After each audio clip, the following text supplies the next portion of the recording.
This week we are covering Chapter 3, the functions, purpose, and users of the medical chart. So the big picture, what happens? How does this chart start? So the first step is registration. When you go into any facility as a patient, you have to register. The first time is usually longer because they have to take all your information, and therefore later visits you can get through a little faster. Registration's main purpose is to make sure that they either start or get the chart for you and only you. So they use different ways to identify patients, such as a photo ID.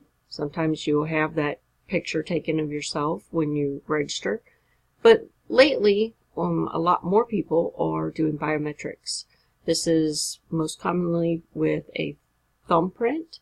That thumbprint is associated to your chart. That medical record, all your information is stored in the MPI, the Master Patient Index. This is where everything for the patient is stored. That is why it's very important to make sure that you get the right patient with the right chart or medical record number. The MPI often has doubles, and that is not good because then you're only getting half of the chart if a patient has two different charts. So once they're associated with the chart and the MPI, then you have the documentation. That is the physician, the nurse, whoever documents in the chart.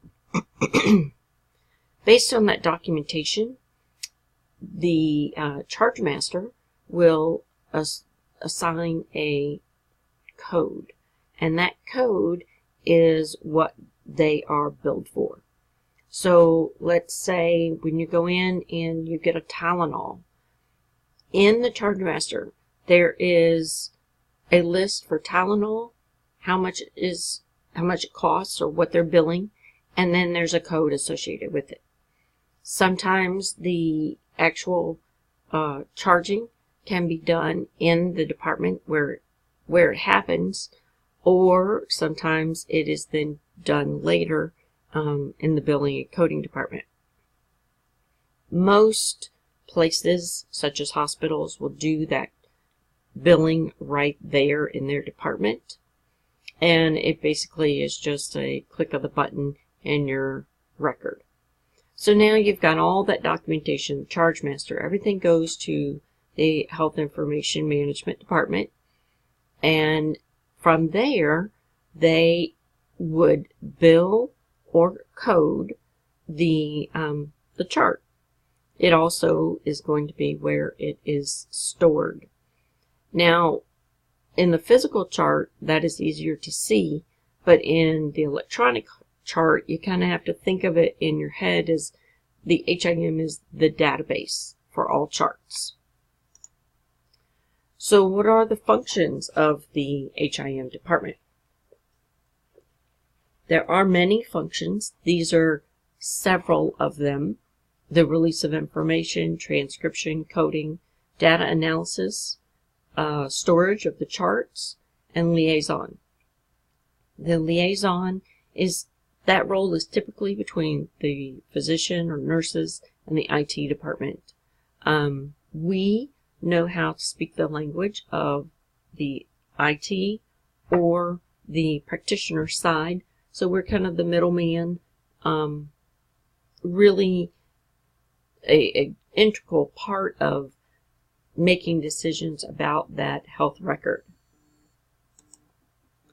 So within the Health Information Department, you have this hierarchy.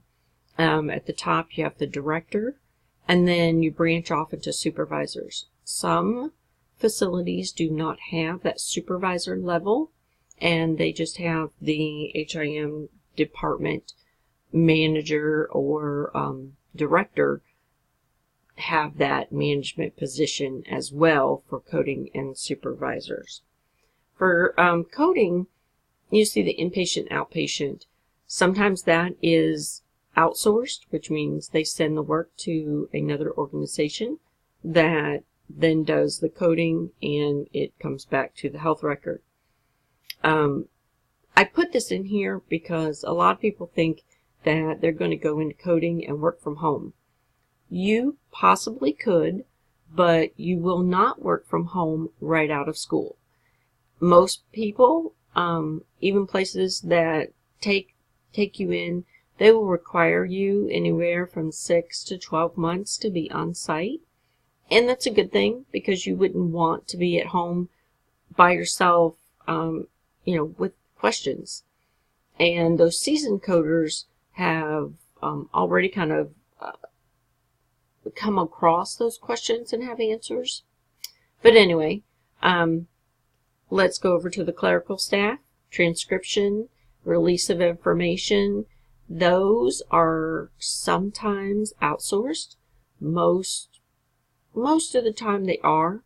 With some of the data breaches that we have heard of recently, this may change and people will be bringing all this back in-house so they have more of a secure area to work in. File clerks and record analysis assembly. Those are the file clerks, not so much. Now they are scanning in paper documents that could be records from another physician. So they're more scanning than actually filing, and they're doing it in that electronic environment. So as the chart enters the department, what happens to it?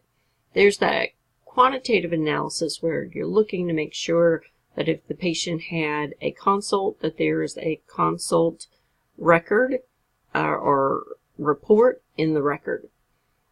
Some of this is done in the electronic record automatically. There would always be certain notes that would have to be filled out, and it could flag it for a deficiency.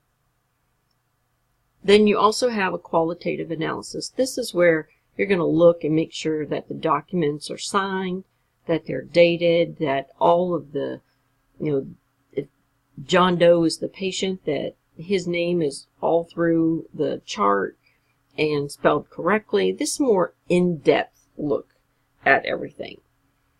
Then you have a deficiency. So what happens? If it's the paper chart, you would then attach a deficiency slip and send it to either staff or the physician to take care of whatever is missing.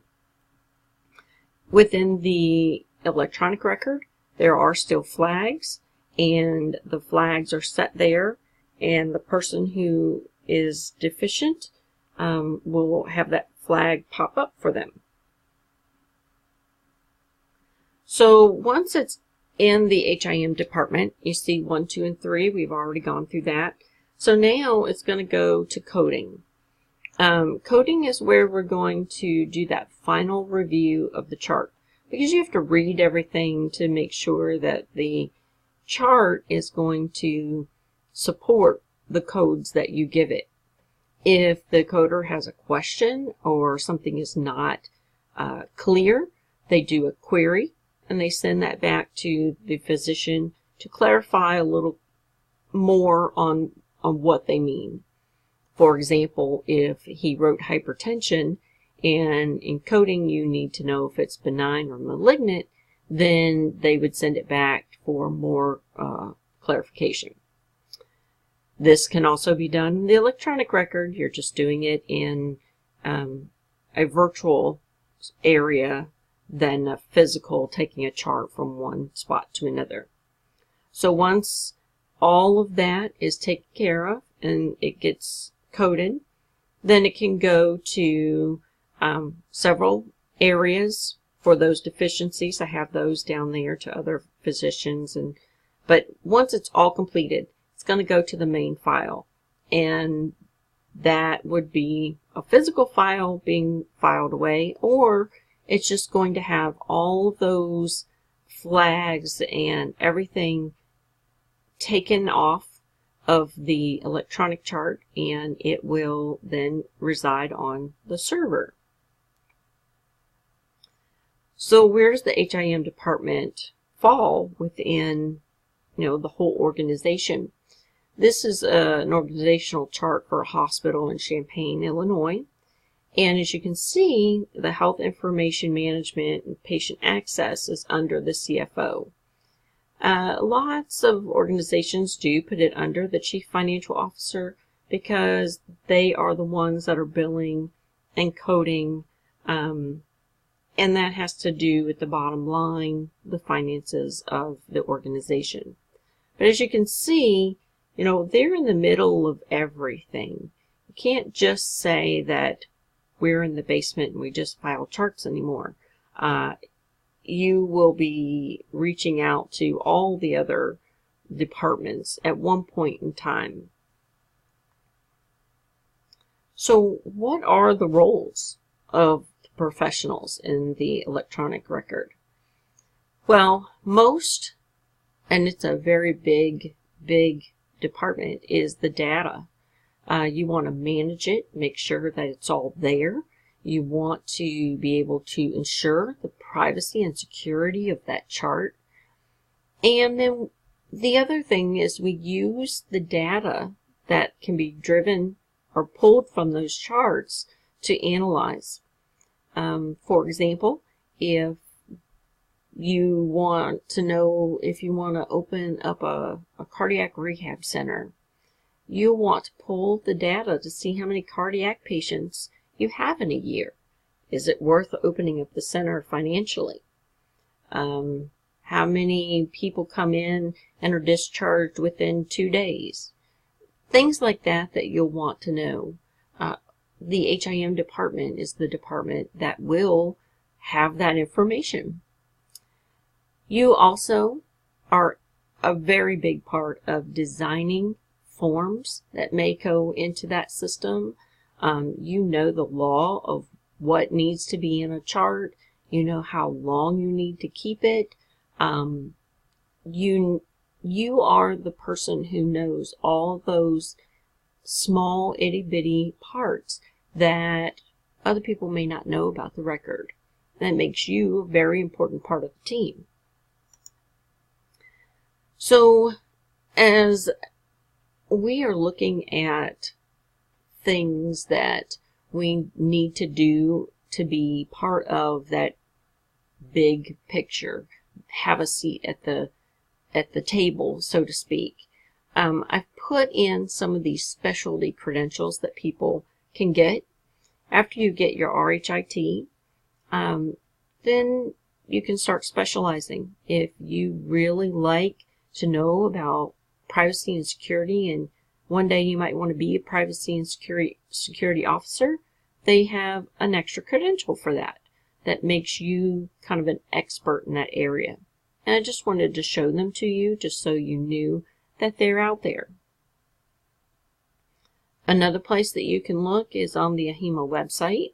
We are getting very familiar with the AHIMA website. You can go under certifications and look.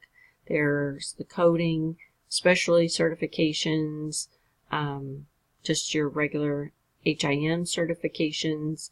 I highly encourage you to go out and look, even if you are not going into the HIM area. Let's say that you're just taking this class because it's part of medical assisting or part of the nursing, pre-nursing program.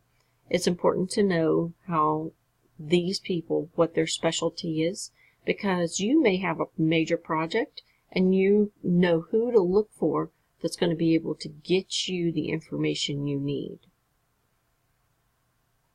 So that is it for today, and I hope that you have gained a better understanding of the HIM department and how the record flows within that.